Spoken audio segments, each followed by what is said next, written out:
कैसे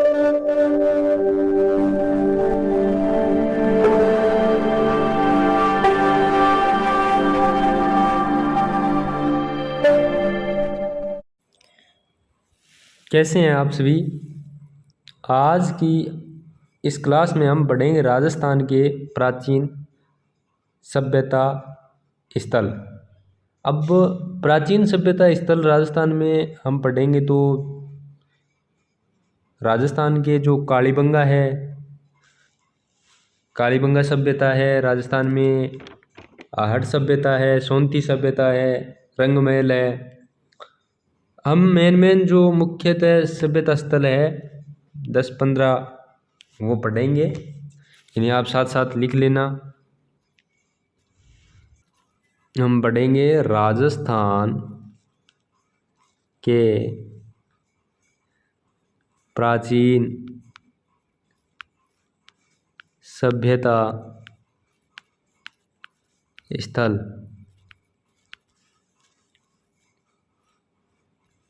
इनमें हम पढ़ेंगे सबसे पहले कालीबंगा। कालीबंगा जो कहाँ है, हनुमानगढ़ में, ठीक है, हनुमानगढ़, ठीक है। कालीबंगा को कालीबंगन भी कहा जाता है, कालीबंगन, कहीं ना कहीं ये शब्द भी मिल ही जाएगा आपको। लेकिन कालीबंगा सभ्यता, ठीक है, कालीबंगा सभ्यता कहाँ है, हनुमानगढ़ में। अब देखो कालीबंगा का शाब्दिक अर्थ क्या है। शाब्दिक अर्थ क्या है, काली चूड़ियाँ, ठीक है, काली चूड़ियाँ, ये तो सभी को पता होगा। कालीबंगा शब्द में दिख रहा है, काली चूड़ियाँ इसका शाब्दिक अर्थ है, ठीक है। ये कौन से जिले में है, हनुमानगढ़ में, जिला हनुमानगढ़,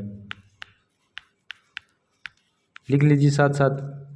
अब ये जो कालीबंगा सभ्यता है, हनुमानगढ़ जो शहर है वो किस नदी के किनारे बसा हुआ है, घग्गर नदी के किनारे है, ठीक है, घग्गर नदी के किनारे बसा है हनुमानगढ़ शहर। तो ये कालीबंगा सभ्यता भी घग्गर नदी के किनारे ही है, ठीक है। नदी कौन सी है, घग्गर, घग्गर नदी है। इस घग्गर नदी का प्राचीन नाम क्या है, सरस्वती नदी, ठीक है, सरस्वती नदी, ये इसका प्राचीन नाम है। कहीं ना कहीं अगर ऐसा हो जाता है, आपको ऑप्शन में घग्गर नदी नहीं मिलता है तो आपको सरस्वती नदी मिलेगा, ठीक है। तो ये दोनों नाम आप याद कर लेना। नदी कौन सी है, कालीबंगा सभ्यता किस नदी के किनारे है, घग्गर नदी के किनारे है। घग्गर नदी का प्राचीन नाम सरस्वती नदी है। और जो कालीबंगा सभ्यता है वो कहाँ है, हनुमानगढ़ जिले में है, ठीक है। अब जो सिंधु घाटी सभ्यता है, ये एक सिंधु घाटी सभ्यता का ही एक स्थान है जो राजस्थान में सबसे पहले खोजा गया था, ठीक है। सिंधु घाटी सभ्यता का राजस्थान में, देख लीजिए, सिंधु घाटी सभ्यता का राजस्थान में सबसे पहले खोजा गया स्थान, खोजा गया स्थान, ठीक है। राजस्थान में सिंधु घाटी सभ्यता का सबसे पहले खोजा गया स्थान।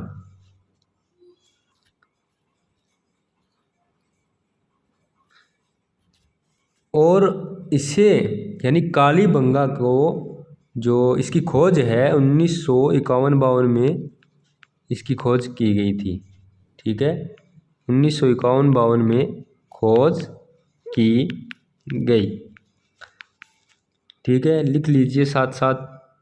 1951-52 में खोज की गई इसकी। और इसके खोजकर्ता कौन थे, खोजकर्ता, कालीबंगा सभ्यता के खोजकर्ता,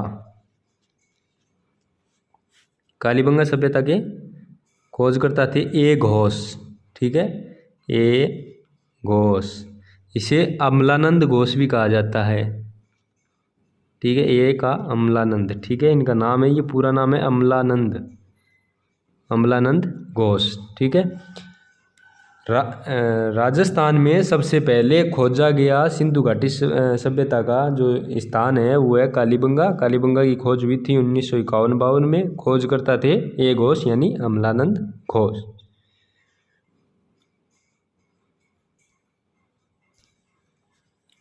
और क्या इसके बारे में, इसकी खोज और इसका उत्खनन कब किया गया था? उत्खनन इसका किया गया था 1961 से 69 में, ठीक है। और इसके उत्खननकर्ता भी लिख लीजिए। उत्खननकर्ता कौन थे? उत्खननकर्ता थे बीवी लाल और बीके थापर, ठीक है। बीवी लाल और बीके थापर ये इसके उत्खननकर्ता थे कालीबंगा सभ्यता के। बीवी लाल और बीके थापर यानी ब्रजवासी लाल और बालकृष्ण थापर, ठीक है। ब्रजवासी लाल ये लिख लीजिए आप पूरे नाम, कहीं बीवी लाल ना लिखा हो, पूरे नाम आ जाए तो आपको पता होना चाहिए। यानी बीवी लाल का मतलब है ब्रजवासी लाल, ठीक है। बीके थापर का मतलब है बाल कृष्ण थापर, ठीक है। ये थे कालीबंगा सभ्यता के उत्खननकर्ता।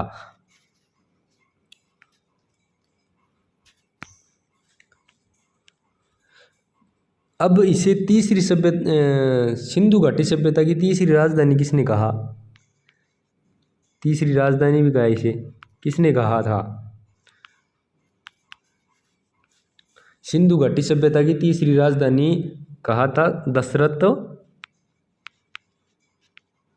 दशरथ शर्मा ने कहा। तो आप इसे लिखोगे सिंधु घाटी सभ्यता की तीसरी राजधानी दशरथ शर्मा ने कहा था, ठीक है। सिंधु घाटी सभ्यता की तीसरी राजधानी दशरथ शर्मा ने कहा था। और यहाँ जो इसका समय बताया जाता है वो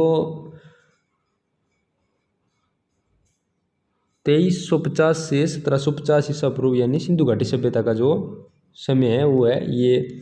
हम कालीबंगा सभ्यता में नहीं पढ़ेंगे। अब कालीबंगा सभ्यता में और क्या मिले थे? अब इसमें क्या है कि जो कच्चे मकान, ठीक है, पूरी सिंधु घाटी सभ्यता में लिख लीजिए आप, पूरी सिंधु घाटी सभ्यता में कच्चे मकान, पूरी सिंधु घाटी सभ्यता में कच्चे मकान सिर्फ कहाँ मिले? कालीबंगा सभ्यता में मिले, ठीक है। पूरी सिंधु घाटी सभ्यता में कच्चे मकान सिर्फ कालीबंगा में मिले। आगे चलें।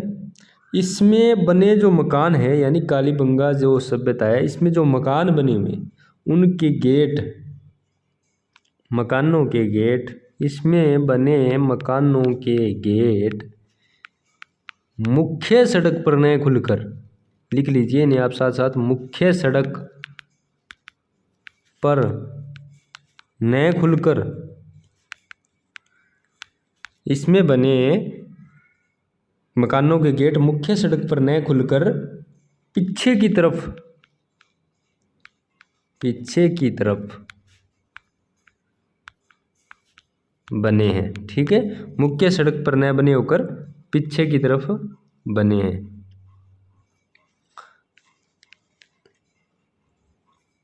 अब यहाँ लकड़ी की बनी नालियाँ मिली। यहाँ लकड़ी की बनी नालियाँ मिली। और क्या मिला यहाँ? ये जो लकड़ी की बनी नालियाँ हैं वो सिर्फ और सिर्फ कालीबंगा सभ्यता में मिलती है, ठीक है। स्वस्तिक चिन्ह मिले यहाँ, स्वस्ति के चिन्ह मिले, यहाँ स्वस्ति के चिन्ह मिले। स्वस्तिक चिन्ह पता है क्या होती हैं, जिन्हें हम सांख्या बोलते हैं। सांख्या बना देते हैं। फिर सांख्य किस तरीके से होता है, इस तरीके से होता है शायद, मेरे ख्याल से तो ऐसे ही बनेगा, बाकी आप देख लेना। और क्लॉकवाइज ही होता है ये, ठीक है। सांख्या इसे बोलते हैं स्वस्ति, ठीक है। यहाँ स्वस्ति के चिन्ह मिले।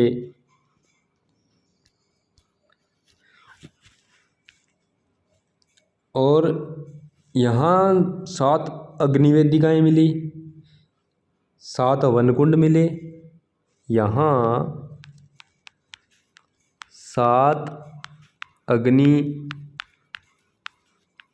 वेदिकाएँ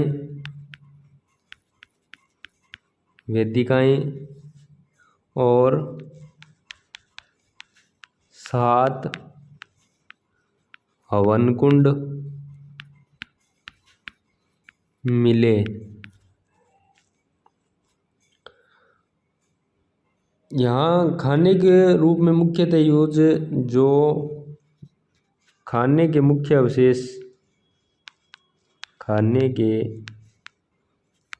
अवशेष जो गेहूँ और गेहूँ के अवशेष मिले। यहाँ मुख्य जौ और गेहूँ के अवशेष मिले खाने के।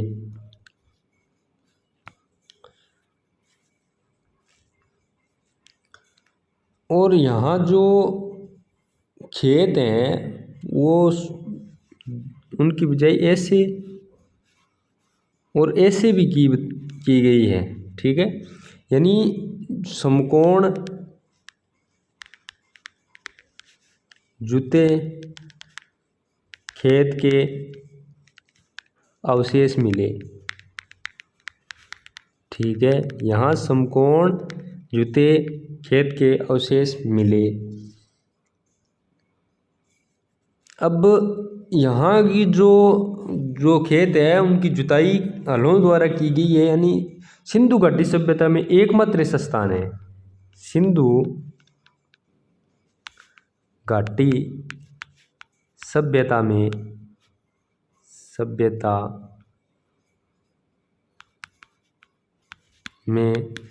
एकमात्र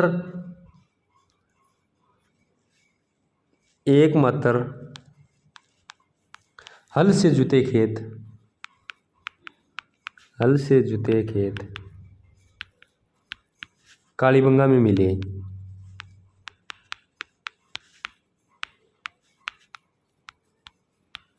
कालीबंगा में मिले, ठीक है। सिंधु घाटी सभ्यता में एकमात्र हल से जुते खेत कहाँ मिले, कालीबंगा में। यहाँ एक खोपड़ी मिली जिसमें 6 छेद थे, 6 छेद वाली खोपड़ी मिली,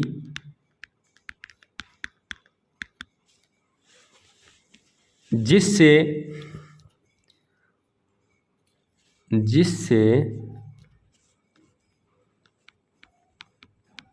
प्रदर्शित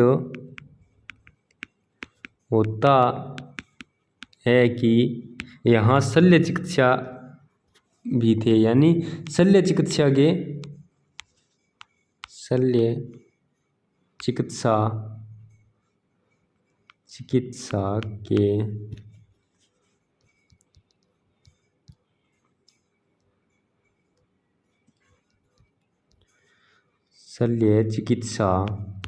के अवशेष मिले, ठीक है। शल्य चिकित्सा के अवशेष मिले। यहाँ 6 छेद वाले जो बालक है उसकी खोपड़ी मिली, तो उससे अंदाज़ा लगाया कि यहाँ शल्य चिकित्सा का भी काम था। और सिंधु घाटी में जो भूकंप के अवशेष है वो सिर्फ यहीं मिले थे, सिंधु घाटी सभ्यता में, ठीक है। सिंधु घाटी सभ्यता में लिख लीजिए, सिंधु घाटी सभ्यता में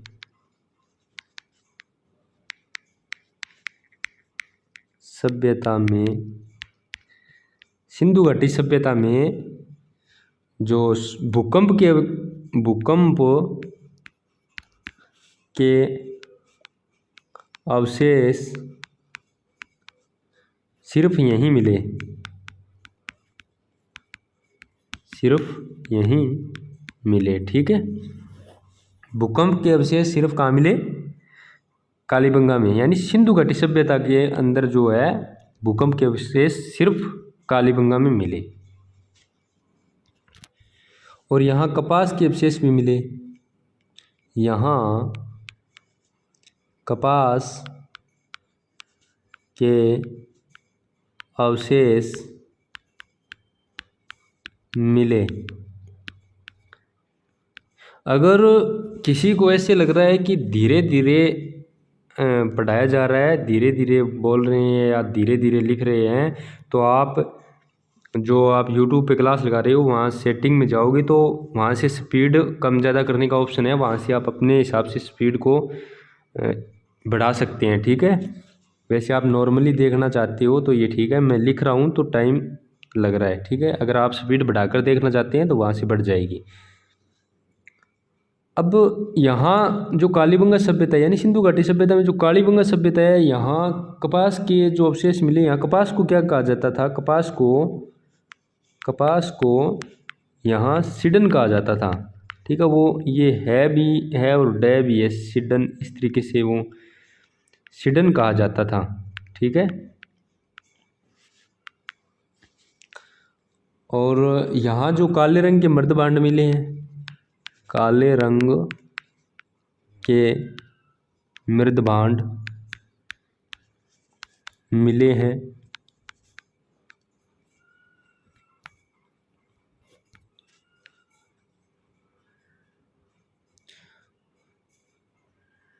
और यहाँ जो सड़कें हैं वो आपस में समकोण पर काटती है, समकोण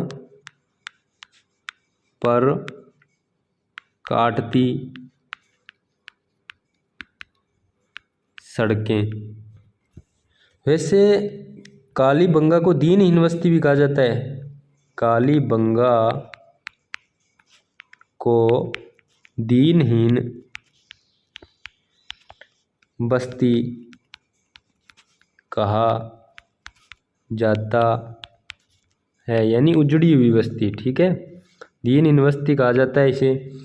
और कालीबंगा में क्या है कि यहाँ एक लिपि मिली, यहाँ आप लिख लीजिए, यहाँ एक लिपि मिली, उसे भावचित्रात्मक लिपि कहा गया, इसे भावचित्रात्मक। और यहाँ क्या था कि ये सर्पिलाकार, भावचित्रात्मक या सर्पिलाकार। ठीक है, सर्पिलाकार यानी ये क्या थे, बाएं से प्रारंभ होकर दाएं और दाएं से, ये इस तरीके से लिखते थे। हम तो यहाँ से लिखते हैं, जैसे एक मिनट, एक नेक्स्ट पेज ले लेते हैं हम जैसे लिखते हैं इस तरीके की हमारी लाइनें होती हैं। हम यहाँ से प्रारंभ करते हैं और इधर चलते हैं, फिर हम यहाँ पूरा होने के बाद हम यहाँ से प्रारंभ करके, और वहाँ जो मिली वो किस तरीके की है, वो यहाँ से प्रारंभ होकर इधर जाएगी, फिर यहाँ से प्रारंभ होकर इधर आएगी, फिर यहाँ से प्रारंभ होकर इधर जाएगी, इस तरीके से चलती हुई, यानी सर्पिलाकार लिपि मिली है। ये आज तक अभी तक जो है पढ़ी नहीं गई है। ठीक है, अभी तक पढ़ी नहीं गई है। ठीक है, यहाँ दोहरे परकोटे की सभ्यता है ये। ठीक है, दोहरे परकोटे की सभ्यता। ठीक है, ये हो गई हमारी कालीबंगा सभ्यता। राजस्थान की सभ्यता स्थल में कालीबंगा सभ्यता है, जो हमारे हनुमानगढ़ जिले में है। ठीक है, एक बार रीडिंग लगा लेते हैं इसकी। कालीबंगा सभ्यता है हमारे हनुमानगढ़ जिले में है। ठीक है, कालीबंगा का शाब्दिक अर्थ काली चूड़ियाँ हैं। नदी गग्गर नदी पर है। गग्गर नदी का प्राचीन नाम सरस्वती नदी है। राजस्थान में सबसे पहले खोजा गया, यानी सिंधु घाटी सभ्यता का राजस्थान में सबसे पहले खोजा गया स्थान है ये। 1951-52 में इसकी खोज की गई थी। खोजकर्ता थे ए घोष, यानी अमलानंद घोष। इसके जो उत्खनन हुआ है 1961 से 1969 में हुआ है। उत्खनन करता थे बीवी लाल और बीके थापर इसे सिंधु घाटी सभ्यता की तीसरी राजधानी कहा था दशरथ शर्मा ने। यहाँ कच्चे मकानों के अवशेष, सिंधु घाटी सभ्यता में कच्चे मकानों के अवशेष सिर्फ कालीबंगा में मिले हैं। मकानों के गेट मुख्य सड़क पर न होकर पीछे की ओर है, और यहाँ लकड़ी की बनी नालियाँ मिली और स्वस्तिक के चिन्ह मिले। यहाँ 7 अग्निवेदिकाएँ और 7 हवन कुंड मिले। खाने में मुख्य जौ गेहूँ के अवशेष मिले। समकोण से जुते खेत मिले। सिंधु घाटी सभ्यता में एकमात्र हल से जुते खेत यहीं मिले। शल्य चिकित्सा के अवशेष मिले। और सिंधु घाटी सभ्यता में भूकंप के अवशेष मिले। यहाँ कपास के अवशेष मिले। कपास को सीडन कहा जाता था। काले रंग के मृदभांड मिले। समकोण प्रकार की सड़कें मिली। कालीबंगा को दीनहीन बस्ती कहा जाता है। यहाँ जो एक लिपि मिली जो भाव चित्रात्मक या सर्पिलाकार लिपि थी, जिसे आज तक कोई पढ़ नहीं पाए। ठीक है, ये दोहरे प्रकोटे की सभ्यता है। हनुमानगढ़ में एक सभ्यता और है, रंग महल। दूसरी सभ्यता हम कौन सी पढ़ेंगे? रंग महल। रंग महल सभ्यता दूसरी कौन सी पढ़ेंगे हम? रंग महल सभ्यता। ये कौन से जिले में है? जिला हनुमानगढ़। हनुमानगढ़। और नदी कौन सी है? घग्गर। ठीक है, रंग महल सभ्यता हनुमानगढ़ जिले में है, घग्गर नदी के किनारे है। इसके खोजकर्ता थे, खोजकर्ता हनारिड। हनारिड। ठीक है, इसके खोजकर्ता थे हनारिड। इसकी खोज 1000 से 300 ईसा पूर्व। ठीक है, ईसा पूर्व। ठीक है, इसके खोजकर्ता कौन थे? हनारिड। रंग महल सभ्यता घग्गर नदी के किनारे हनुमानगढ़ जिले में, खोजकर्ता थे हनारिड। अब यहाँ क्या मिले? एक तो यहाँ पहिए की खिलौना गाड़ी मिली। ठीक है, पहिए की खिलौना गाड़ी, खिलौना गाड़ी मिली। और यहाँ कृष्ण से संबंधित मूर्तियाँ मिली। ठीक है, कृष्ण से संबंधित मूर्ति। और यहाँ जो थे कनिष्क प्रथम, यहाँ कनिष्क प्रथम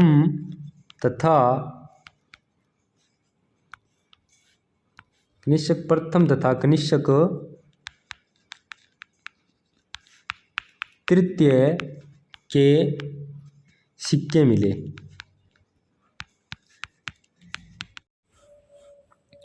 आगे आती है हमारी गणेश्वर सभ्यता। गणेश्वर सभ्यता। गणेश्वर सभ्यता कहाँ है? गणेश्वर सभ्यता ये जो है वो सीकर जिले में है। नीम का थाना सीकर जिले में है। ठीक है, और इसका जो समय माना जाता है वो 2800 ईसा पूर्व से 2000 ईसा पूर्व तक माना जाता है। ठीक है, 2800 ईसा पूर्व से 2000 ईसा पूर्व तक इसका समय माना जाता है। ठीक है, ये अब बात आ गई सीकर में। तो सीकर जिले में कौन सी नदी बहती है? कांतली नदी। तो ये कांतली नदी के किनारे स्थित सभ्यता है। ठीक है, तो नदी कौन सी पर? ये कांतली पर, नदी कांतली। ठीक है, और जिला इसका जो सीकर है, जिला सीकर। ये जो सभ्यता है हमारी गणेश्वर सभ्यता, गणेश्वर सभ्यता ताम्र युगीन सभ्यता। ये ताम्र सभ्यताओं की जननी माना जाता है इसे। जो गणेश्वर सभ्यता है इसे ताम्र सभ्यताओं की जननी माना जाता है। ठीक है, ताम्र सभ्यताओं की जननी गणेश्वर सभ्यता को माना जाता है। और यहाँ पर जो है मतलब मकान पत्थर के बने हुए थे। ठीक है, यहाँ जो अवशेष मिले हैं उनमें जो पत्थर के बने हुए मकान मिले हैं यहाँ। आप इसके बारे में लिख लीजिए। सर्वप्रथम आप हेडिंग डाल लीजिए कि गणेश्वर सभ्यता। गणेश्वर सभ्यता का जो समय है वो 2800 ईसा पूर्व से 2000 ईसा पूर्व तक है और कांतली नदी के किनारे स्थित है। ये जिला सीकर है, ठीक है।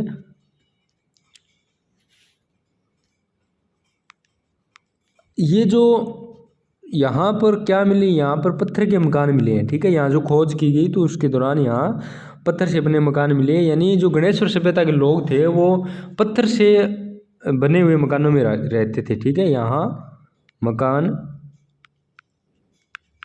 पत्थर के बने हैं, पत्थर से बने, ठीक है। अब यहाँ जो पत्थर के बने पुल भी है यहाँ, ठीक है। पत्थर के बने पुल,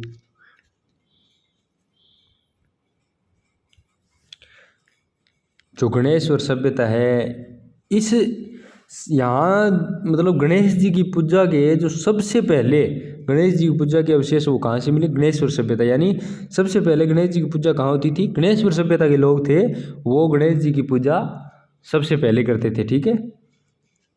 तो यहाँ गणेश जी की सबसे पहले पूजा के अवशेष, ठीक है। और ये इसके बारे में जो गणेश्वर सभ्यता है इसके बारे में ये बात बड़ी इम्पोर्टेंट है, ठीक है, कि ये ताम्र सभ्यताओं की जननी थी, ठीक है। ताम्र सभ्यताओं की जननी थी गणेश्वर सभ्यता। और ताम्रवती नगरी है वो कहा जाता है आहड़ को, ठीक है। और जो ताम्र जिला है वो झुंझुनू है, ठीक है। कहीं ऐसा ना हो कि ताम्रयुगीन सभ्यता सीकर में तो ताम्र जिला भी सीकरी है, नहीं, ताम्र जिला है झुंझुनू, ठीक है। ताम्र सभ्यताओं की जननी किसे कहा जाता है, गणेश्वर सभ्यताओं को, गणेश्वर सभ्यता को, ठीक है। ताम्र सभ्यता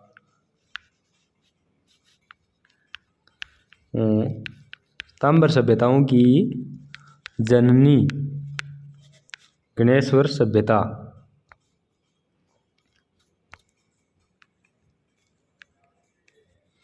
ठीक है।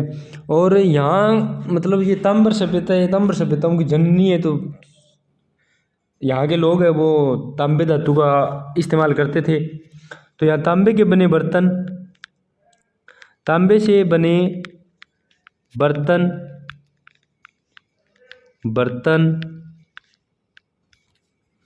या तांबे की बनी बहुत सारी वस्तुएं मिली, ठीक है।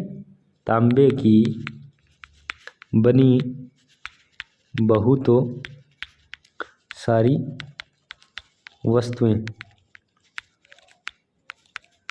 वस्तुएं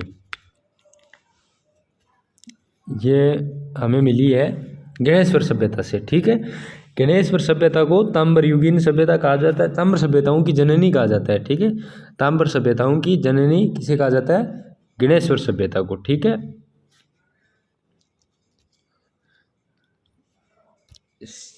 अब इसके खोजकर्ता कौन थे,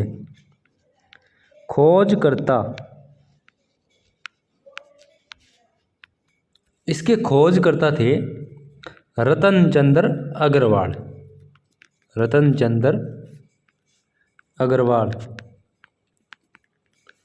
R.C. अग्रवाल, ठीक है। रतनचंद्र अग्रवाल इसके खोजकर्ता थे। खोज इसकी की गई थी 1972 में।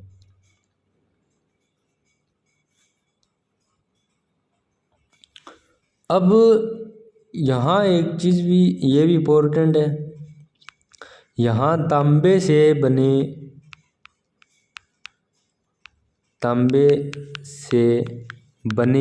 मछली पकड़ने के कांटे मिले। यहाँ जो मछली पकड़ने के लिए बने होते हैं कांटे वो यहाँ तांबे के बने मिले, यानी मछलियाँ पकड़ते थे।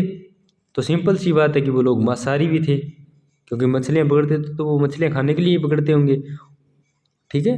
तो यहाँ तांबे से बने मछली पकड़ने के कांटे भी मिले।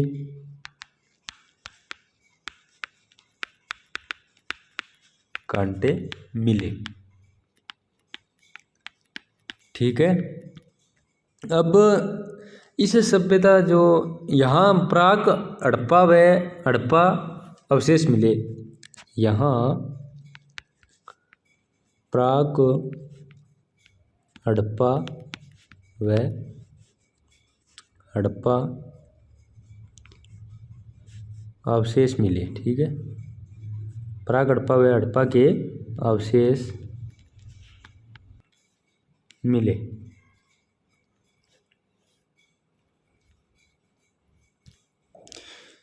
अब जो यहाँ थे वो पिन मिली, कुछ किलें थी जो पिन मिली, या दोहरी पेचदार पिन मिली, यानी इस तरीके की पिन मिली जो दोनों तरफ से निकुली थी, ठीक है। यानी इस तरीके की दोहरी पेचदार पिन मिली, दोहरी पेचदार पिन मिली।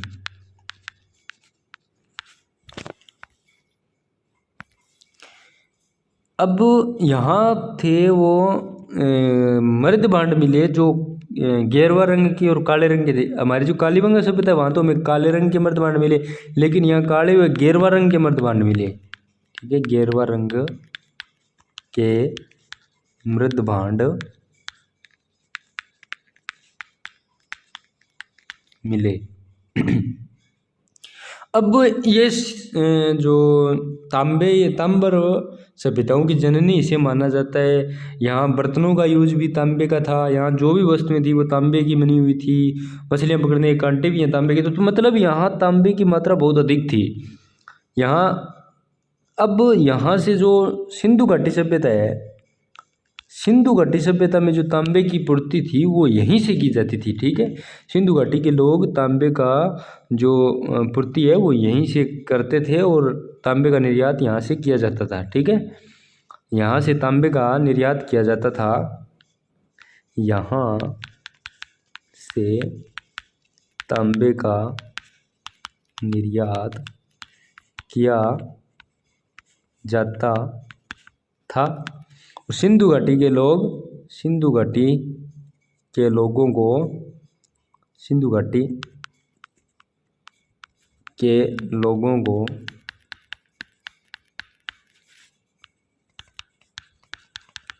तांबे की पूर्ति यहीं से की जाती थी, ठीक है, यहीं से की जाती थी, ठीक है। अब इसके उपनाम भी है।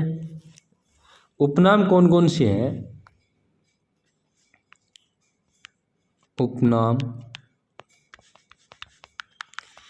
ये जो गणेश्वर सभ्यता है इसे और क्या कहा जाता है? इसे तांबर, तांबर सभ्यताओं की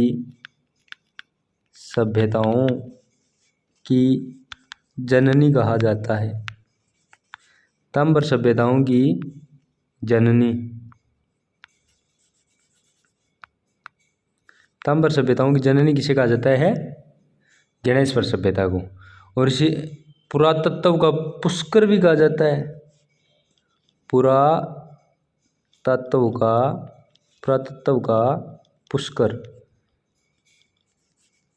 पुरातत्व का पुष्कर किसे कहा जाता है? गणेश्वर सभ्यता को, ठीक है। और तांबर, एक चीज और लिख लीजिए नोट लगाकर, तांबर सभ्यताओं की जननी किसे कहा जाता है? गणेश्वर सभ्यता को। और ताम्रवती नगरी किसे कहा जाता है? नोट लगा लिख लीजिए, ताम्रवती नगरी किसे कहा जाता है? आहड़ सभ्यता को, ठीक है, आहड़ सभ्यता को। और तांबर जिला, तांबर जिला किसे कहा जाता है? झुंझुनू को, झुंझुनू, ठीक है, झुंझुनू को तांबर जिला, झुंझुनू, ताम्रवती नगरी, आहड़ सभ्यता। और तांबर युगीन सभ्यताओं की जननी गणेश्वर सभ्यता, ठीक है। गणेश्वर सभ्यता के बारे में हम पढ़ चुके हैं डिटेल में। इसके खोजकर्ता थे रतन चंद्र अग्रवाल। इसकी खोज 1972 में की गई थी। यहाँ सबसे अधिक कौन सी धातु मिली? तांबा। तांबे से बने बर्तन, तांबे से बने मछली पकड़ने के जो कांटे मिले। एक इसके उत्खनन करता और उत्खनन लोग, तो खोजकर्ता की बात कर ली हमने, उत्खनन की बात भी कर लेते हैं। ठीक है, इसका उत्खनन कब हुआ? 1978 में। ठीक है, गणेश्वर सभ्यता का उत्खनन हुआ 1978 में। और किसने किया? R.C. अग्रवाल यानी रतन चंद्र अग्रवाल और वह विजय कुमार ने। ठीक है, विजय कुमार। ठीक है, ये हो गई हमारी गणेश्वर सभ्यता की बात। अब आगे आती है हमारी जो 4 नंबर पे है, हम पढ़ेंगे सोंथी सभ्यता। सोंथी सभ्यता, हेडिंग डाल लीजिए सोंथी सभ्यता।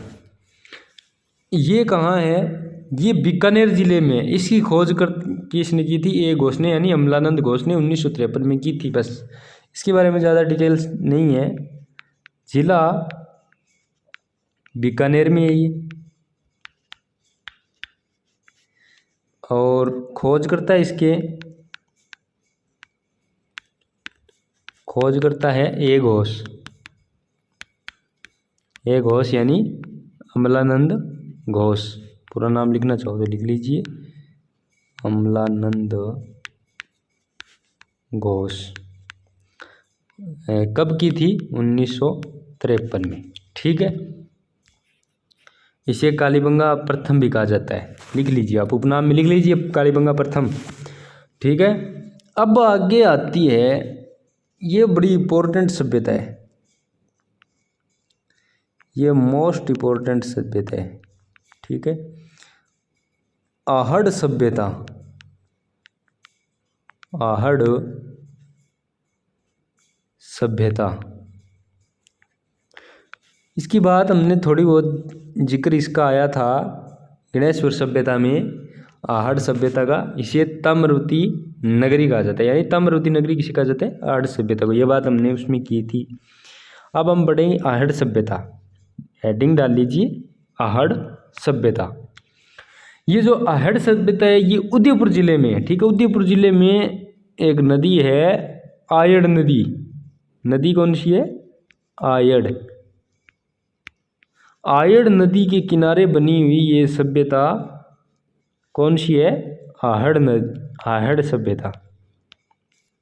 ठीक है, आहड़ सभ्यता किस नदी के किनारे है? आयड़ नदी के किनारे। अब लिख लीजिए आप, आहड़ सभ्यता आयड़ नदी के किनारे, नदी के किनारे उदयपुर में। ठीक है, उदयपुर जिले में है। ठीक है, अब इसके आप खोज की बात करेंगे हम, तो इसकी खोज 1953 में तो की थी अक्षय कीर्ति व्यास ने। ठीक है, 1953 अक्षय कीर्ति व्यास। ठीक है, फिर इसकी खोज की थी 1956 में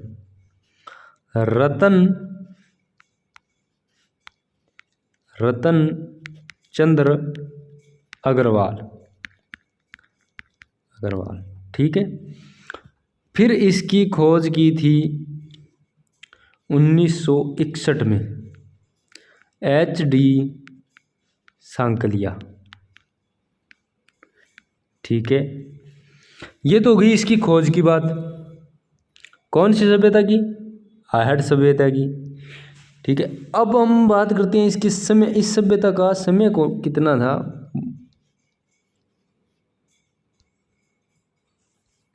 सभ्यता का समय, हमारी इस सभ्यता का समय था 1800 से 1200 ईसा पूर्व। परंतु आप नोट लगा कर एक बात और लिख लेना, आप यहाँ लिख लो इसका समय, या ठीक रहेगा, समय इसका 1800 से 1200 ईसा पूर्व। ठीक है, अब नोट लगा कर एक बात और लिख लीजिए, इसका समय एक और है। अब गोपीनाथ शर्मा के अनुसार इस सभ्यता का समय क्या है? गोपीनाथ शर्मा ने बताया कि इस सभ्यता का जो समय है वो 1900 से 1200 ईसा पूर्व तक है। ठीक है, यानी उन्होंने बताया कि 1900 ईसा पूर्व से 1200 ईसा पूर्व तक है। गोपीनाथ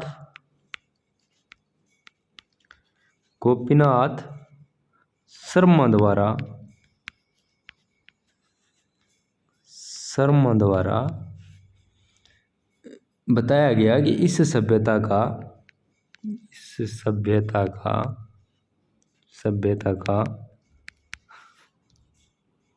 समय कितना है? 1900 से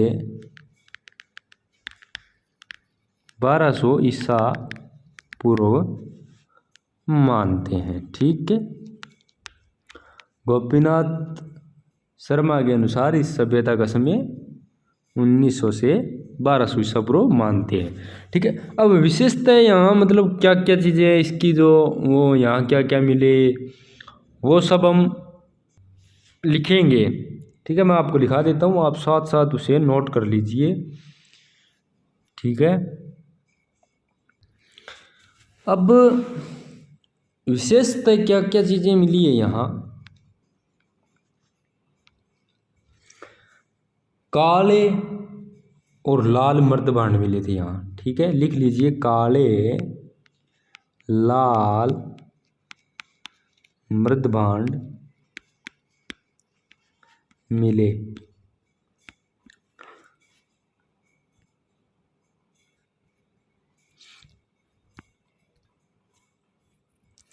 काले लाल मर्दभांड मिले।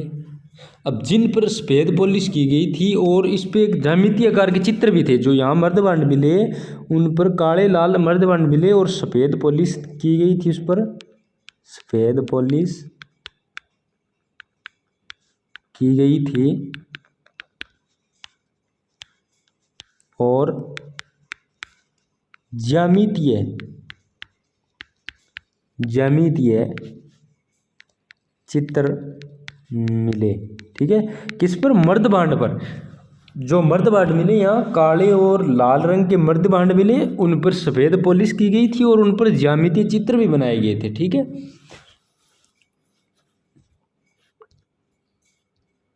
विशेषता में दूसरा पॉइंट लिख लीजिए। एक बात हो गई, काले मर्दभांड मिले, सफ़ेद पॉलिश की गई थी, ज्यामितीय आकार के उन पर चित्र बने थे। ठीक है, अब यहाँ और क्या मिले? एक घर में 6 चूल्हे मिले। ठीक है, यहाँ एक घर में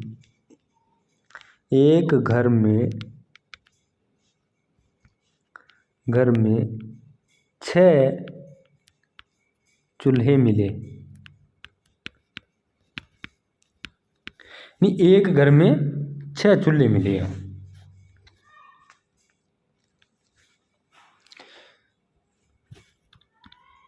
अब इस सभ्यता के बारे में देखो, ये बात बहुत बड़ी बात है। असभ्यता एकड़ को नहीं, 2 बार को नहीं, 8 बारी उजड़ी हुई सभ्यता है ये। 8 बारी उजड़ी, 8 बार बनी। ठीक है, ये सभ्यता 8 बार उजड़ी, 8 बार उजड़ी, 8 बार ही बनी। ठीक है, 8 बार बनी। ठीक है, ये बनी पहले लिख लेना, क्योंकि 8 बार पहले बनी फिर ही तो उजड़ी। ठीक है, कोई बात नहीं, आप जैसे समझ में आना चाहिए, आपको ये पता होना चाहिए कि ये सभ्यता 8 बार उजड़ी और 8 बार ही बनी थी। ठीक है, अब अनाज रखने का, यहाँ अनाज रखने के जो बड़ी बड़ी कोठियाँ मिली थी। ठीक है, यहाँ अनाज रखने की बड़ी बड़ी कोठियाँ मिली थी, जिन्हें गोरा और कोठे कहा जाता है। ठीक है, गोरा और कोठा जिका अनाज रखने की वह बहुत बड़ी बड़ी कोठियाँ बनेड़ी हुई है, जिका में अनाज रखी से बन बोले। ठीक है, तो यहाँ अनाज रखने की बड़ी बड़ी कोठियाँ मिली, जिन्हें गोरे या फिर कोठे कहा जाता है। ठीक है, यहाँ अनाज रखने के बड़ी अनाज रखने की बड़ी कोठियाँ मिली। यहाँ अनाज रखने की बड़ी कोठियाँ मिली जिन्हें गोरे या कोठे कहा जाता है। ठीक है, ये हो गई बात। अब यहाँ से पानी जो था, पानी सोखने के लिए यहाँ गड्ढे बनाए गए थे, और उन गड्ढों में क्या था, जिनमें एक गड्ढा, फिर ऊपर और गड्ढा, फिर गड्ढा, फिर गड्ढा, ऐसे गड्ढे पे गड्ढा रखा गया था। ठीक है, यहाँ पानी सोखने के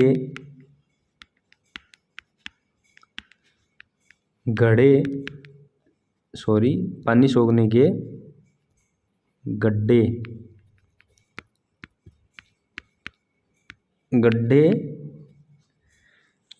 बनाए गए। यहाँ पानी सोखने के गड्ढे बनाए गए, जिनमें गड्ढे के ऊपर गड्ढा, यानी ये गड्ढा नीचे, फिर उस पर गड्ढा, फिर उस पर गड्ढा, फिर उस पर गड्ढा, जिनमें गड्ढे पर गड्ढा रखा था, जिनमें गड्ढे पर गड्ढा रखा था। ठीक है, आगे इसके बारे में हम बात करेंगे। तो यहाँ पर जो जल के पात्र थे, जैसे जल के पात्र हमारे होते हैं जग वगैरह, वो जल के पात्र थे। ठीक है, इस तरीके के जल के पात्र हम यूज करते हैं। तो वहाँ जो जल के पात्र थे वो बिना हत्थे के थे, यानी वो सिर्फ इतने ही थे। इस तरह के बिना हत्थे के जल के पात्र मिले, और इस सभ्यता का संबंध बताया जाता है कि ईरान से संबंध था इस सभ्यता का। पहले ये लाइन लिख लीजिए, यहाँ बिना हत्थे के जल पात्र मिले। ठीक है, इस तरीके के बिना हत्थे के जल पात्र मिले। ठीक है, इस सभ्यता का संबंध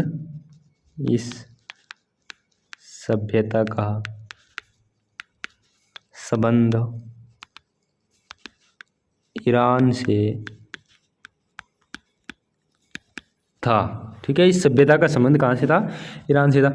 यहाँ बिना हत्थे के, यानी जिनको पकड़ने के लिए हमारे जो जग है उनके हत्था होता है, यहाँ बिना हत्थे के पात्र मिले। ठीक है, जल के पात्र बिना हत्थे के मिले।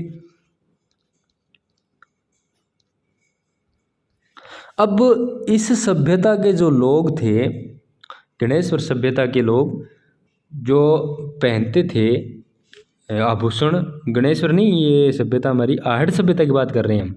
आहड़ सभ्यता हम पढ़ रहे हैं। तो आहड़ सभ्यता के जो लोग थे वो आभूषण पहनते थे, वो पत्थर के बने आभूषण पहनते थे। ठीक है, यहाँ के जो लोग थे वो कीमती पत्थर से, जैसे पत्थर का किसा आभूषण बने, तो पत्थर, एक हीरा भी तो पत्थर ही होता तो वो पत्थर ही है, लेकिन आभूषण तो बनते हैं और बहुत महंगा है वो तो कीमती पत्थर के बने यहाँ आभूषण मिले। और जो शव था, यानी मृत्यु के बाद उसे, मतलब जो आभूषण के साथ ही दफनाया जाता था। ठीक है,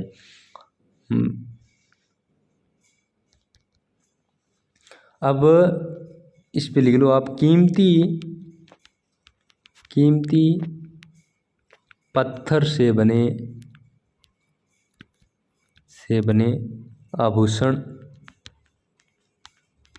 आभूषण मिले। ठीक है, और ये लाइन भी लिख लीजिए, मृतक को आभूषण के साथ ही दफनाया जाता था। आभूषण के साथ ही दफनाया जाता था। मृतक को आभूषण के साथ ही दफनाया जाता था। और यहाँ चावल के अवशेष मिले। अब चावल के अवशेष सिंधु घाटी सभ्यता में कहाँ से मिले थे? सिंधु घाटी की सभ्यता में चावल के अवशेष लोथल से मिले थे, ठीक है। आहड़ सभ्यता में यहाँ से चावल के अवशेष मिले।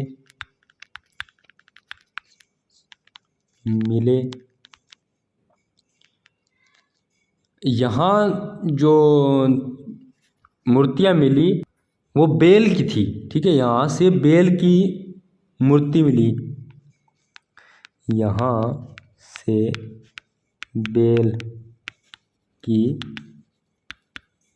मूर्ति मिली।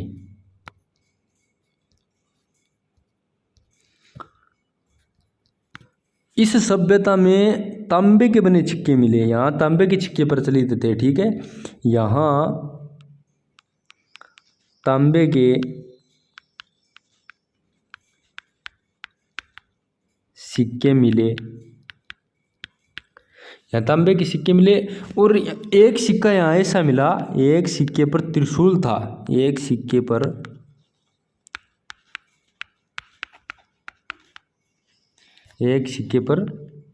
त्रिशूल था।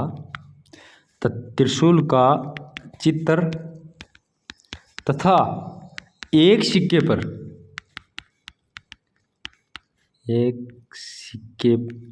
पर यूनानी देवता अपोलो का चित्र था, ठीक है। यूनानी देवता अपोलो का चित्र, ठीक है। अपोलो, यूनानी देवता अपोलो का चित्र।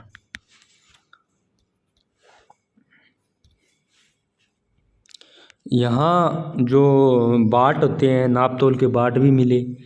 मकान पक्की ईंटों के बने मिले। मर्द भांडियाँ उल्टी तिपाई पद्धति में पकाए जाते थे। और यहाँ जो होता है ना, चलो एक बार आप इतने लिख लीजिए, नाप तोल के बाट मिले, नाप तोल के बाट मिले। और यहाँ जो मकान थे वो पक्की ईंटों के बने थे, मकान पक्की ईंटों के बने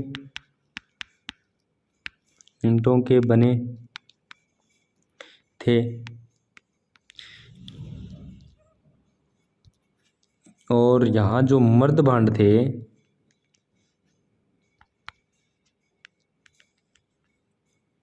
यहाँ मर्द भांड उल्टी तिपाई पद्धति में पकाए जाते थे, ठीक है। उल्टी तिपाई पद्धति में पकाए जाते थे, ठीक है।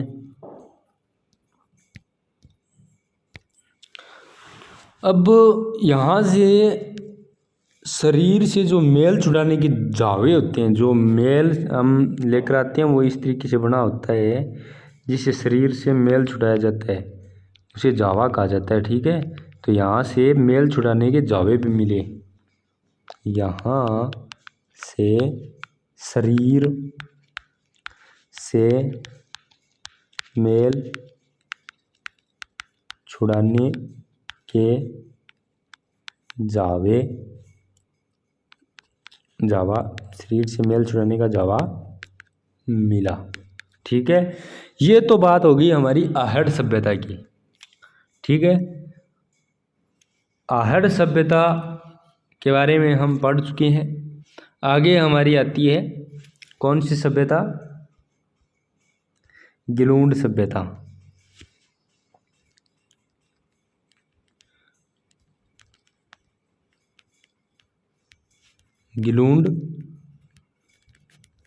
गिलूंड सभ्यता, ठीक है। गिलूंड सभ्यता राजसमंद जिले में है। इसका उत्खनन किया गया था 1957-58 में। काले लाल रंग के मर्द भांड मिले। बस इतना ही है, इसके बारे में ज़्यादा कुछ है नहीं। लिख लीजिए आप, हेडिंग डाल लीजिए गिलूंड सभ्यता। गिलूंड सभ्यता कौन से जिले में है? राजसमंद में, ठीक है। राजसमंद, ठीक है। जिला राजसमंद। और इसका जो उत्खनन है,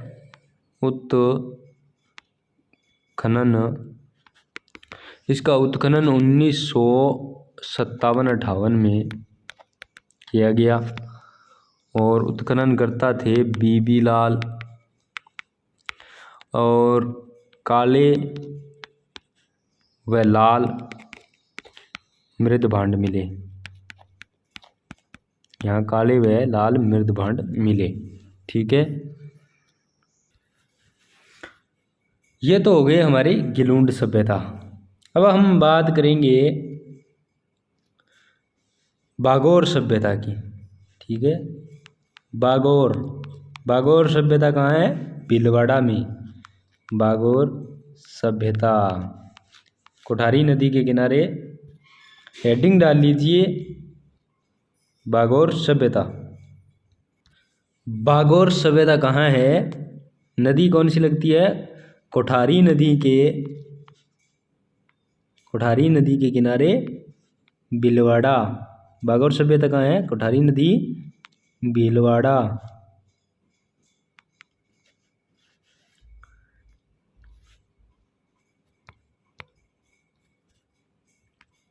ठीक है, इसका उत्खनन कब किया गया था? इसका उत्खनन हुआ था 1967-68 में। ठीक है, इसका उत्खनन कब हुआ? 1967-68 में।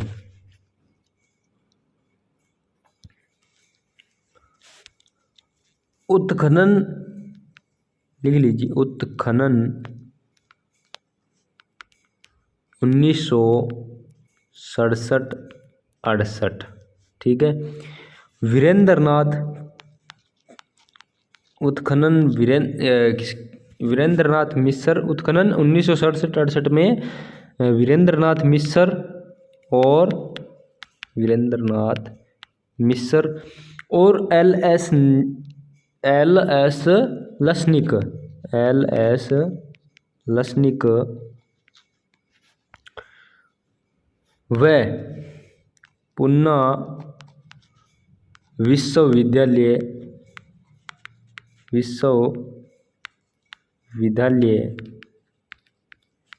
पुन्ना विश्वविद्यालय, यानी इसे डेक्कन कॉलेज कहा जाता है। डेक्कन कॉलेज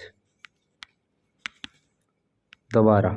ठीक है, उत्खनन इसका किया गया था 1967-68 में वीरेंद्रनाथ मिश्र, एल.एस. लसनिक और पुन्ना विश्वविद्यालय द्वारा। ठीक है, इसके उपनाम लिख लीजिए।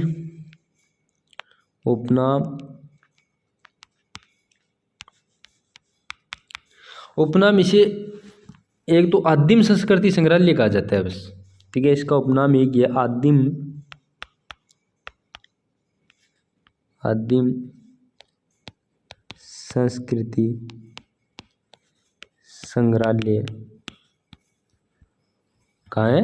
बागोर, भीलवाड़ा। ठीक है, अब यहाँ से क्या अवशेष मिले वो लिखते हैं हम। ठीक है, अब यहाँ जो पशुपालन के अवशेष, प्राचीनतम पशुपालन के अवशेष यहीं से मिले थे, बागोर सभ्यता से। ठीक है, प्राचीन पशुपालन के अवशेष मिले। ठीक है,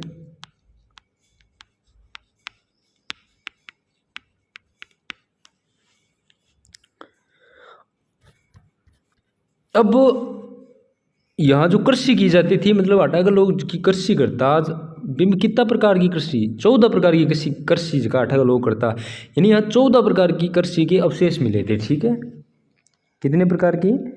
14 प्रकार की कृषि के अवशेष मिले। ठीक है, 14 प्रकार की कृषि के अवशेष मिले। और क्या मिला? यहाँ से सुई मिली, यानी सुई, इतनी बड़ी सुई कि जैसे हम बोरी का मुंह बड़ा सुओ को नहीं हो गया आपने। ये बहुत बड़ी सुई मिली, यानी 10.5 सेमी की सुई मिली है। यहाँ 10.5 सेमी छेद छेद था उसका इतना बड़ा, 10.5 सेमी इतना बड़ा उसका छेद था, छेद की सुई मिली थी। ठीक है, 10.5 सेमी छेद की सुई मिली। देख लो वो सुई कितनी बड़ी होगी जिसका छेद वो जैसे इस तरीके से बनी होती है हमारी सुई, उस पे यहाँ एक छेद होता है, वो छेद उसका 10.5 सेमी का था। ठीक है, 10.5 सेमी छेद की सुई मिली।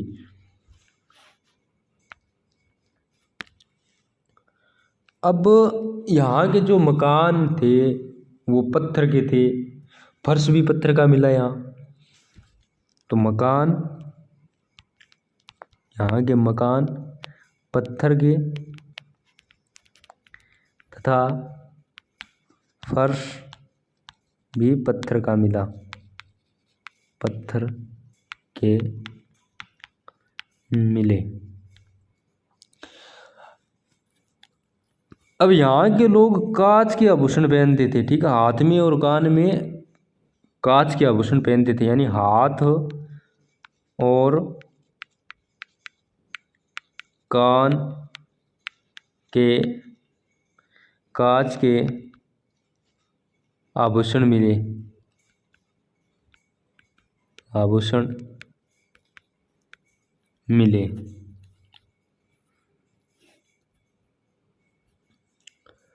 ठीक है, यहाँ ब्लेड मिली,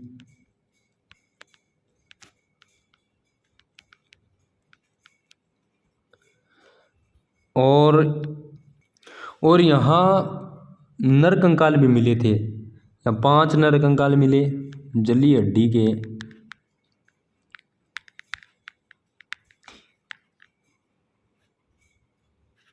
5 यहाँ 5 नर कंकाल मिले।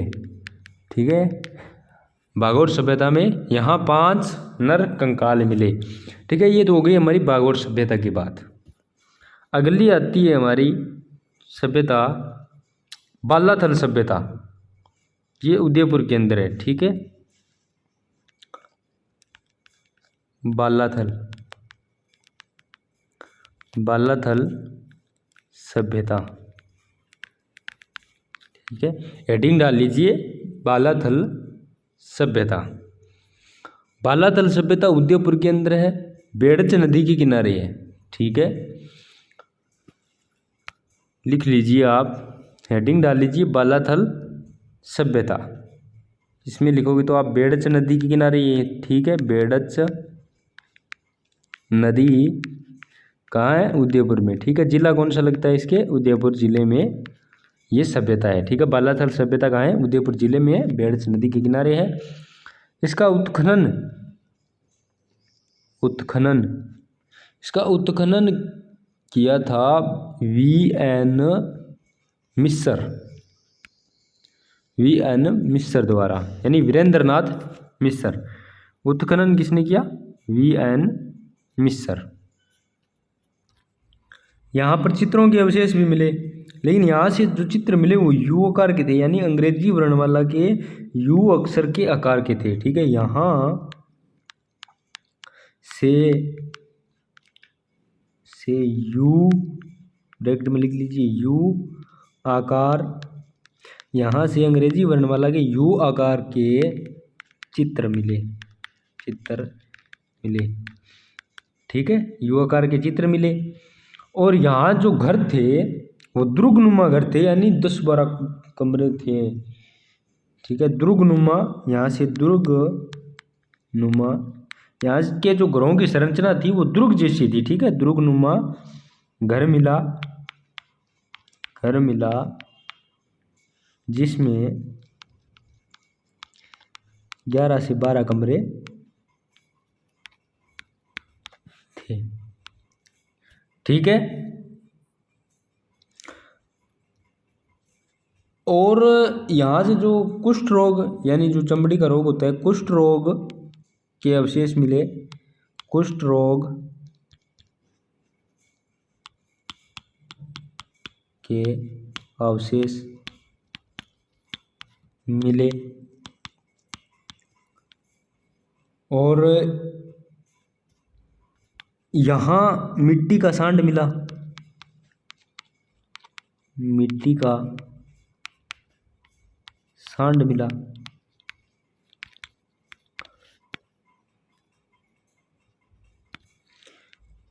और यहाँ 500 ईसा पूर्व, 500 ईसा पूर्व हाथ से बना,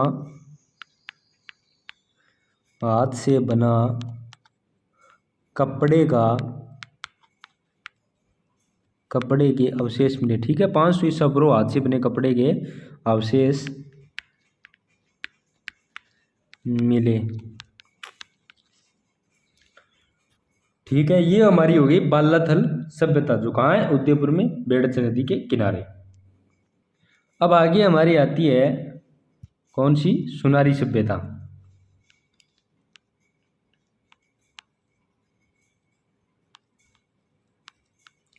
सुनारी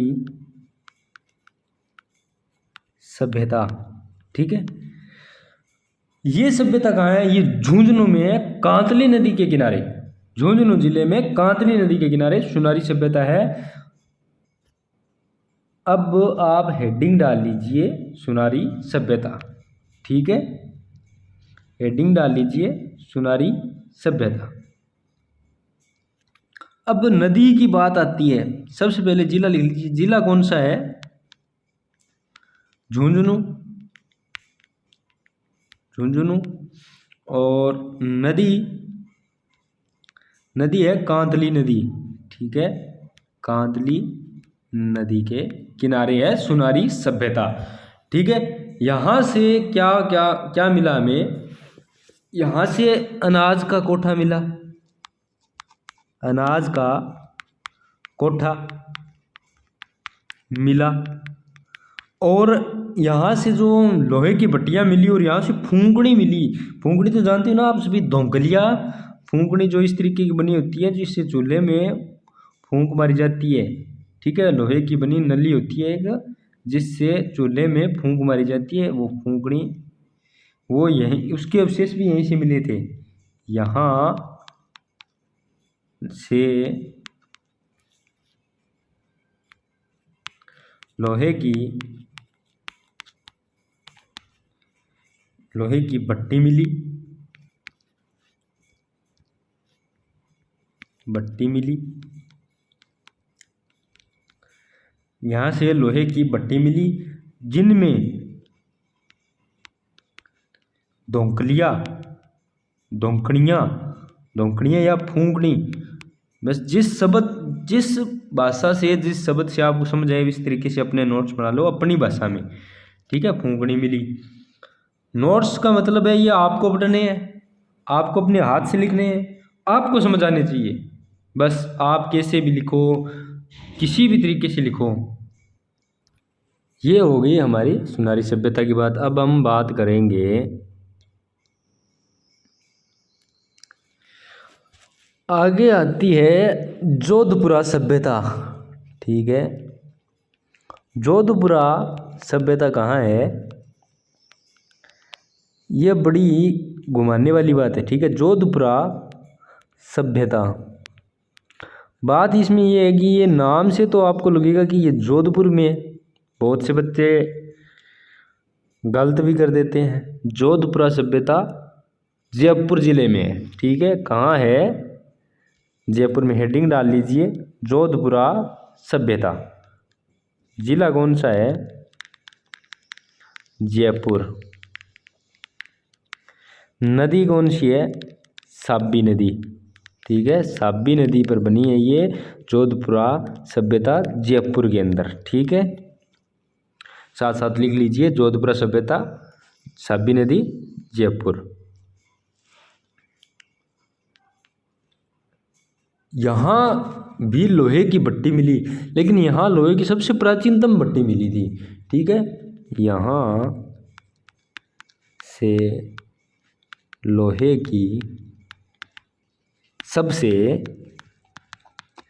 प्राचीनतम भट्टी मिली। ठीक है, प्राचीनतम भट्टी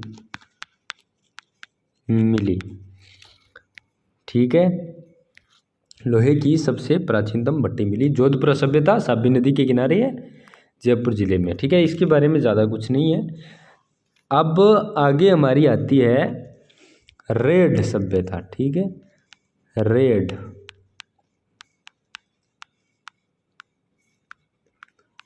ये कहाँ है? रेड सभ्यता है टोंक, डील नदी के किनारे टोंक। ठीक है, रेड सभ्यता।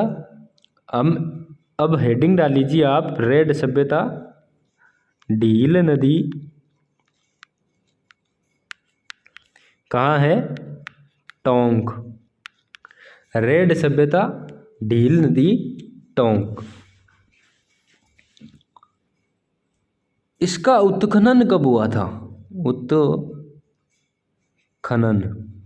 उत्खनन हुआ था इसका 1938 से 40 में। ठीक है, उत्खनन कब हुआ? 1938 से 40 में, केदारनाथपुरी द्वारा। केदारनाथपुरी। ठीक है, ये रेड सभ्यता की बात कर रहे हैं हम। इस सभ्यता में लोहा युगीन का महत्वपूर्ण स्थल माना जाता है। ये रेड सभ्यता है जो लोहा युगीन का महत्वपूर्ण सभ्यता माना जाता है। यह लोहा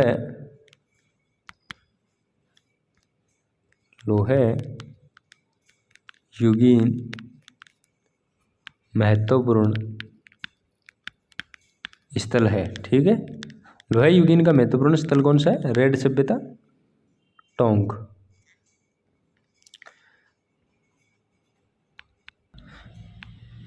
यहां से आहत और पंचमार्क सिक्के मिले थे। ठीक है, यहां से 3075 पंचमार्क या आहत सिक्के मिले। ठीक है, आहत सिक्के मिले। इसे प्राचीन टाटानगर कहा जाता है। ठीक है, राजस्थान का टाटानगर किसे कहा जाता है? रेड टोंक को कहा जाता है। ठीक है, नहीं, ये भी इंपॉर्टेंट क्वेश्चन है। राजस्थान का टाटानगर रेड टोंक। ठीक है, इसे प्राचीन टाटानगर कहा जाता है।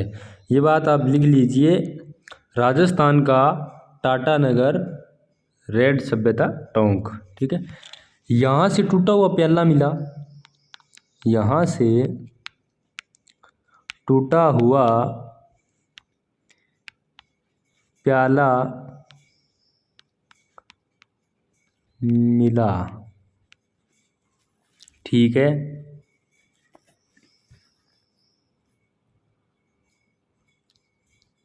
ये तो हो गई रेड सभ्यता की बात। अब आगे आती है नोहे सभ्यता। नोहे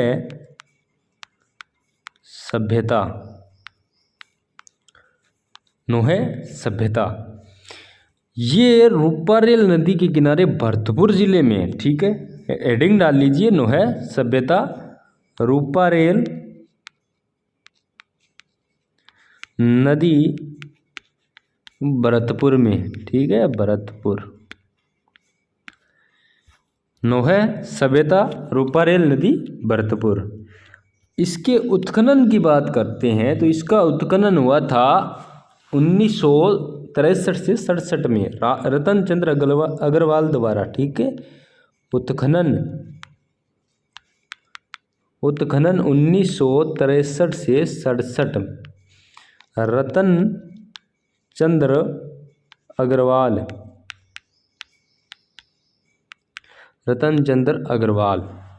ठीक है,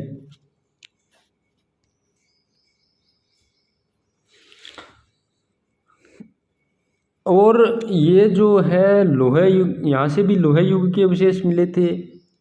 यहाँ कुल्हाड़ी भी मिली, चम्मच मिली, और यहाँ मतलब 1.5 मीटर की यक्ष मूर्ति मिली, चित्रित ईंटें मिली। चलो लिख लेते हैं यहाँ। अब लिखो आप, यहाँ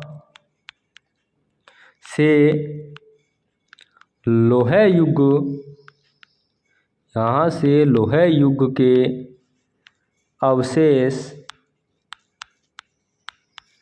अवशेष मिले, ठीक है। और कुल्हाड़ी व चम्मच मिली, कुल्हाड़ी व चम्मच मिली। और यहाँ 1700 वर्ष पुरानी पक्षी चित्रित ईंट मिली। 1700 वर्ष पुरानी पक्षी चित्रित ईंट मिली। और यहाँ 1.5 मीटर की मूर्ति मिली, 1.5 मीटर की यक्ष की मूर्ति मिली, 5 मीटर यक्ष की मूर्ति मिली, जिसे, इस मूर्ति को क्या कहा गया, जोख बाबा। जिसे यहाँ से 1.5 मीटर यक्ष मूर्ति मिली, जिसे जोख बाबा कहा गया, जोख बाबा कहा गया। ये तो हो गई हमारी नौह सभ्यता। अब हम बढ़ेंगे, आगे आती है हमारी नगर सभ्यता। नगर सभ्यता अलग है, नगरी सभ्यता अलग है, ठीक है। ये है नगर सभ्यता। नगर सभ्यता हेडिंग डाल लीजिए, नगर सभ्यता। ये कहाँ है, टोंक जिले में, ठीक है। नगर सभ्यता टोंक। इसे खेड़ा सभ्यता भी कहा जाता है। इसे लिख लीजिए आप, इसे खेड़ा सभ्यता भी कहा जाता है। और यहाँ से मालवा जनपद के सिक्के मिले। यहाँ जो सिक्के प्रचलित थे वो मालवा जनपद के थे। यहाँ से मालवा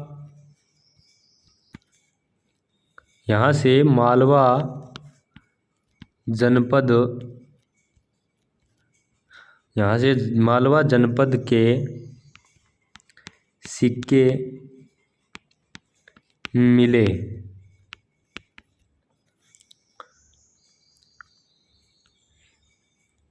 यहाँ से महिषासुर मर्दानी की मूर्ति मिली। यहाँ से महिषासुर मर्दानी की मूर्ति मिली। और यहाँ से रत्ती कामदेव की मूर्ति मिली। रत्ती कामदेव की मूर्ति मिली। रत्ती कामदेव की मूर्ति मिली। और कमल को धारण खड़ी लक्ष्मी जी की मूर्ति मिली। कमल को धारण किए खड़ी लक्ष्मी जी की मूर्ति मिली, ठीक है। ये तो हो गई हमारी नगर सभ्यता। अब आगे आती है, अगली हम सभ्यता पढ़ेंगे नगरी सभ्यता। नगरी सभ्यता। ठीक है, ये है चित्तौड़ में, हेडिंग डाल लीजिए नगरी सभ्यता। ठीक है, हेडिंग डाल लीजिए नगरी सभ्यता। नगरी सभ्यता कहाँ है? चित्तौड़ में, चित्तौड़। इसका उत्खनन 1904 में डॉक्टर भंडारकर द्वारा, ठीक है, 1904 में डॉक्टर भंडारकर द्वारा। ठीक है, नगरी सभ्यता कहाँ है? चित्तौड़गढ़ में। इसका उत्खनन हुआ था 1904 में भंडारकर द्वारा। और यहाँ जो सिक्के थे वो सीवी जनपद के सिक्के मिले। ठीक है, यहाँ सीवी जनपद के सिक्के मिले।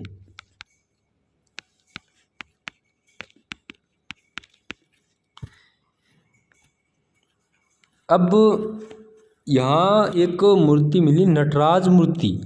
ठीक है, यहाँ नटराज की मूर्ति मिली, यहाँ नटराज की मूर्ति मिली। ठीक है, नटराज की मूर्ति कहाँ मिली? ये बात इम्पोर्टेंट है, नगरी सभ्यता से मिली। ठीक है, नटराज की मूर्ति कहाँ मिली? नगरी सभ्यता में। तो यहाँ नटराज की मूर्ति मिली। और ये जो सभ्यता है, नगरी सभ्यता, ये राजस्थान में नटराज का सबसे प्राचीनतम प्रमाण है। ठीक है, ये नटराज का सबसे, यानी राजस्थान का, ये नटराज का राजस्थान में, ये नटराज का राजस्थान में सबसे प्राचीन प्रमाण है। ठीक है, ये बात हो गई नगरी सभ्यता की। अब हम बढ़ेंगे बेराट सभ्यता। बेराट सभ्यता, बेराट सभ्यता जो जयपुर के अंदर है, बाणगंगा नदी के किनारे। ठीक है, आप हेडिंग डाल लीजिए बेराट सभ्यता। बेराट सभ्यता, बाणगंगा नदी, जयपुर। यहाँ से सर्वप्रथम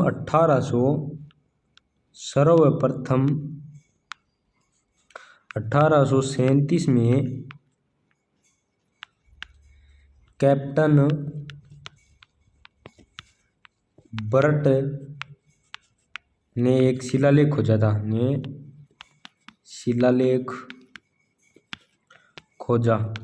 ठीक है, ये शिलालेख था जो बिज्जक की डूंगरी से मिला था, और इसमें जो अशोक के समय का था, और इसमें बुद्ध धम्म व संघ मिलते हैं। ठीक है, जो ये शिलालेख मिला था ये बिज्जक की डूंगरी से खोजा गया था। ये अशोक के समय का शिलालेख था, सर्वप्रथम कैप्टन बर्ट ने इसे खोजा था, और ये बुद्ध धम्म और इसमें संघ के नाम मिलते हैं। जो ये शिलालेख है, इस शिलालेख में। ठीक है, सर्वप्रथम 1837 में कैप्टन बर्ट ने एक शिलालेख खोजा जो बिज्जक की डूंगरी से मिला। ये शिलालेख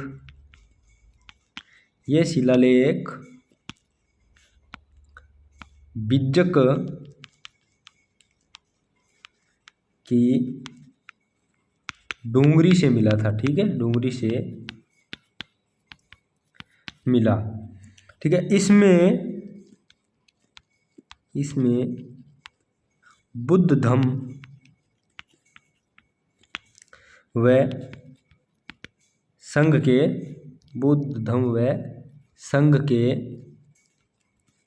नाम मिलते हैं। ठीक है, नाम मिलते हैं, बुद्ध धम्म व संघ के नाम मिलते हैं। एक शिलालेख यहाँ दूसरा और मिला था, जो मिला था 1871-72 के अंदर। 1871-72 में यहाँ दूसरा शिलालेख मिला जो भीम की डूंगरी से मिला था। ठीक है, 1871-72 में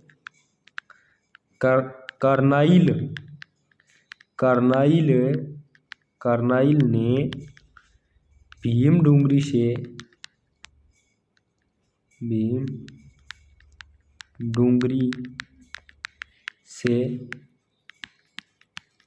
दूसरा शिलालेख खोजा। ठीक है,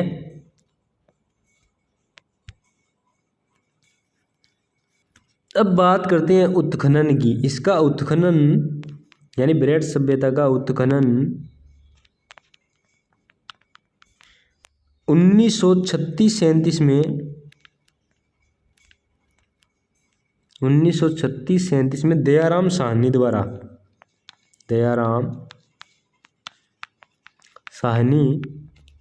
ने किया। ठीक है,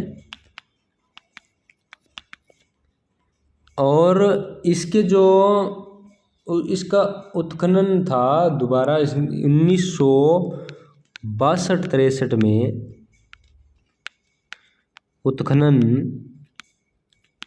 1962-63 में उत्खनन नील रतन बनर्जी व कैलाश दीक्षित ने किया। ठीक है, कैलाश दीक्षित ने किया। अब इसकी विशेषताएं लिख लो। एक नया पेज ले लेते हैं। विशेषताएं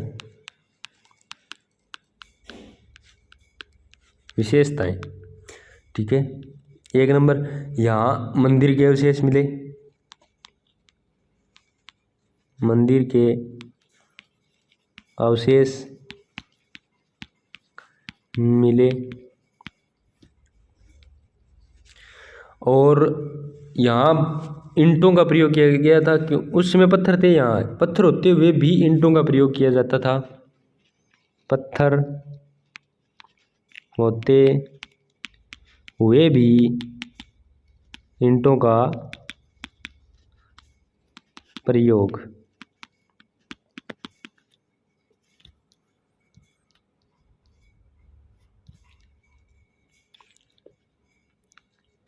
सूती कपड़े के जो यहाँ सूती कपड़े में लिपटी हुई 36 मुद्राएं मिली थी यहाँ।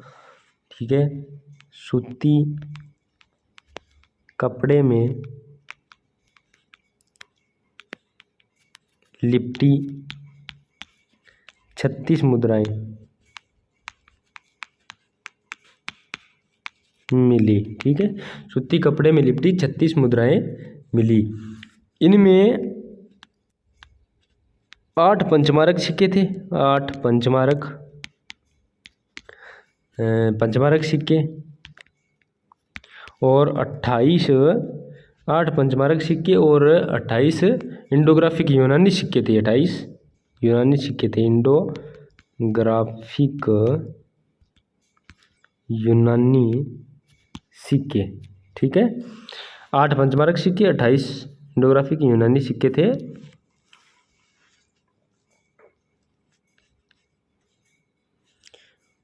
यहाँ जो बर्तन मिले थे वो चमकीले बर्तन थे, मौर्यकालीन चमकीले बर्तन मिले जिन्हें एनबीपी कहा गया था। ठीक है, यहाँ से मौर्यकालीन चमकीले बर्तन मिले। ठीक है, जिन्हें एनबीपी कहा गया।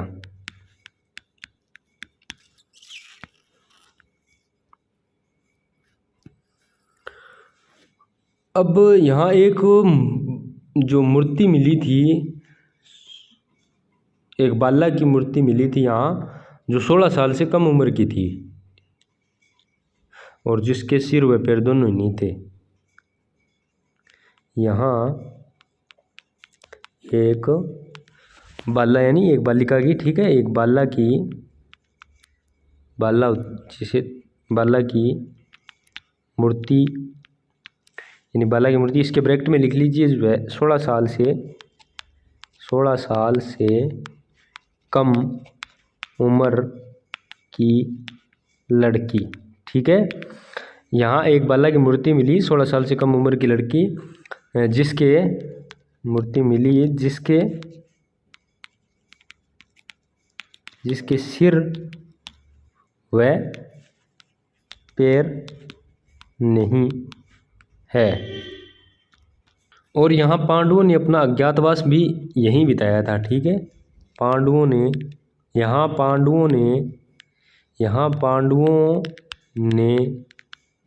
अज्ञातवास बिताया,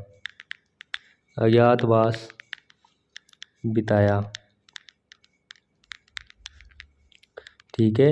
यहाँ पांडवों ने अज्ञातवास बिताया। यहाँ अलंकृत घड़े मिले, अलंकृत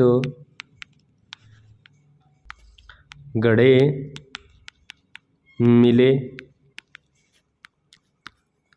और यहाँ स्वस्तिक के चिन्ह मिले।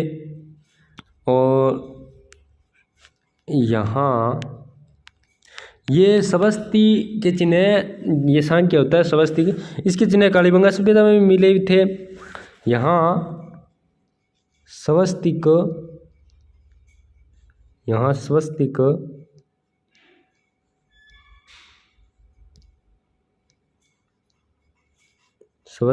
के चिन्ह मिले।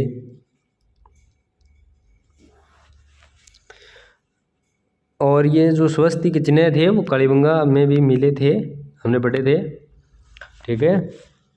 एक यहाँ स्वर्ण कलश मिला था, यानी सोने का यहाँ स्वर्ण कलश मिला जिसमें बुद्ध की अस्थियाँ थी, ठीक है। एक इस सभ्यता में एक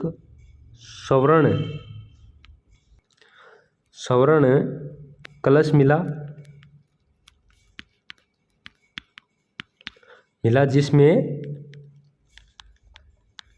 जिसमें बुद्ध की अस्थियाँ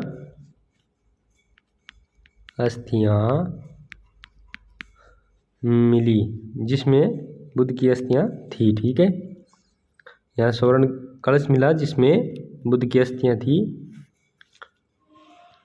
और इस सभ्यता को, यानी ये जो विराट सभ्यता है, इस सभ्यता को, चलो लीजिए, विराट सभ्यता को हूण शासक मिहिर कुल ने नष्ट कर दिया था, ठीक है, नष्ट कर दिया था। ये हो गई विराट सभ्यता की बात। और बताया जाता है कि यहाँ से भगवान बुद्ध की कोई मूर्ति नहीं मिली थी, ठीक है। ये इसे विराट सभ्यता को हूण शासक मिहिर कुल ने नष्ट कर दिया था। नोट लगाकर एक बात और लिख लीजिए, विराट सभ्यता में, विराट या विराटनगर है, विराट या विराटनगर मत्स्य प्रदेश की राजधानी थी, ठीक है, मत्स्य प्रदेश की राजधानी थी, ठीक है। ये हो गई हमारी विराट सभ्यता के साथ राजस्थान की मुख्यतः जो सभ्यता स्थल है वो हम पढ़ चुके हैं इस क्लास में। और इसमें आप साथ साथ नोट्स बना लेना बाद में आप, ताकि इसे पढ़ सको। ज़रूरी नहीं है जिस प्रकार से बताया जा रहा है, जिस प्रकार से बोला जा रहा है वैसे ही लिखो। आप अपनी भाषा में नोट्स बनाओ जो आपको समझ आए, बाद में आप पढ़ो तो आपको पता चले भी मैंने क्या लिखा। आपको एक बार रीडिंग लगाने से भी वो समझ में आ जाए। आपकी लिखी बात आपको देखते ही समझ में आनी चाहिए। इस तरीके से नोट्स बनाओ कि देखो तो देखते ही आपको समझ आ जानी चाहिए वो बात कि हाँ ये मैंने ये लिखा है इसलिए लिखा है, ठीक है। क्योंकि खुद की लिखी हुई जो बातें हैं वो आप जल्दी याद कर